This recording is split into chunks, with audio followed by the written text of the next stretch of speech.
This book right here is going to make you take a look at yourself. It's going to give you both sides of the story from a good police officer as well as an African American mother of 2 sons. So you get to see both sides, and you get to see both sides honestly and raw. You get to see why I became a police officer. So you get to see my heart, and then you can go ahead and judge the book at that point, because I put all my heart and soul in this book. But I believe this book is going to start to mend a lot of gaps. It's going to start bridging the gap between law enforcement and African American community. But I also think it's going to start bridging the gap between the African American community and the African American community. I think we're going to start coming together because of this book. It's going. I'm telling you, I know it is. I think that this is a good read, and you can even, you know it, you can let your children read this. How does it feel to risk your life for a community that has a love-hate, okay, I already hear it, that has a love-hate relationship with the police? That's when you really, really, really, really realize if this is your calling. Honestly. Because what normal person in their normal mind is going to say, I'm going to go out here and risk my life. I know for a fact there's a chance that I may not walk back in the door to my family for a community that may hate me. That I may get slaughtered in the street and they may laugh and walk over my body when I was there to help them. So it's a messed up feeling. It's a hurting feeling. But in the same token, I know that was my calling. I know at the end of the day, I felt like it was worth the risk. Give me a time when you were out, you were working third shift or whatever, and you had, I guess, just a rough night. Or not dangerous or not a shootout or anything, but just, it could be that, but just give me a rough night you had on it. Well, I've had a few. I've had, I think one of the rough days for me was when me and at the time, my training officer, we went to a house and a young man left a note on the door for his grandmother and said, don't open this door. When you get here, call the police. And one of his friends called and said, I think my friend is about to try to kill himself.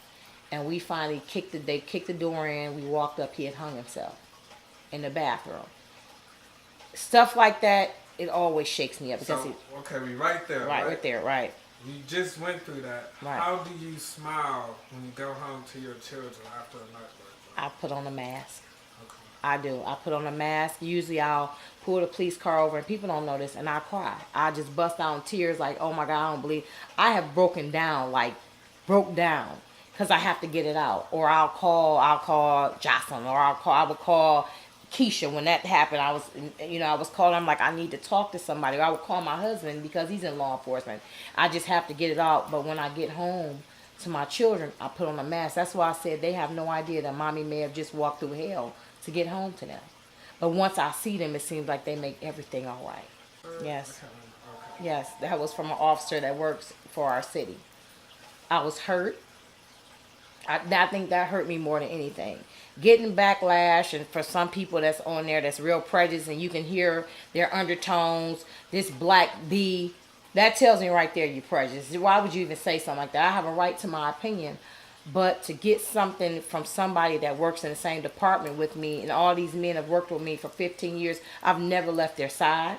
I've always been there for them. They know I ain't never going to leave them. They know I'm going to make sure that we going home tonight. You going to your family, I'm going to mine. And there's been things that some of them did that I didn't agree with. But I've never, ever sent them a nasty letter or talked disrespectful to them.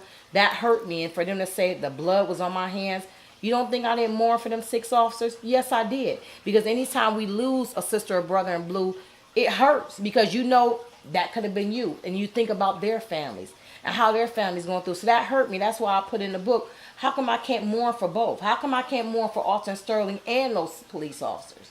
So it makes me wrong. It's weird because me and you are discussing that there is a division, an intentional division, but it seems like there's supposed to be a division because we're supposed to look at both sides. So it's such a, that's why the book is beautiful. It's a very deep, beautiful book.